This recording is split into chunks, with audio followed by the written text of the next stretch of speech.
துஷலா சகாதேவன் ஒரு மறைக்கப்பட்ட சகோதர பாசம்.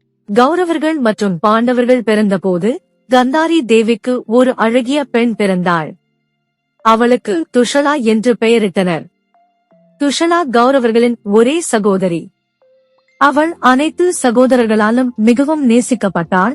குறிப்பாக சகாதேவன் அவளுக்கு பாதுகாப்பான தோழனாக இருந்தான். பாண்டவர்களும் துஷலாவை சிறப்பாக மதித்தனர்.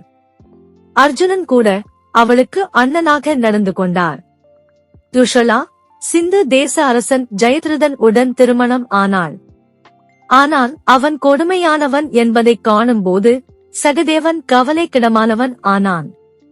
ஜெயத்ரதன் மகாபாரத போரில் கௌரவர்களுக்கு ஆதரவளித்தான். அவன் அபிமன்யுவை கொன்றபோது துஷலா அதிர்ச்சியடைந்தாள். குறிப்பாக சகாதேவன் துஷலாவிடம், உன் கணவன் தீய மனிதன், நீ அவனிடமிருந்து விலகிக்கொள் என்று அறிவுரை கூறினான். குறுகிய நாட்களில் அர்ஜுனன் ஜெயத்ரதனை போரில் கொன்றுவிட்டான்.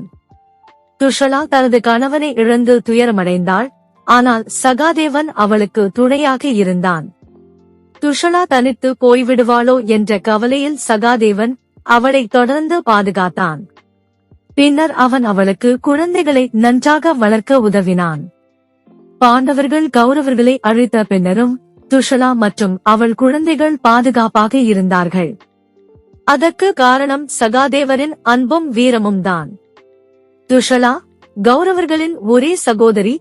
தனது அன்பான சகோதரன் சகாதேவனின் உறுதியான ஆதரவுடன் வாழ்ந்தாள்.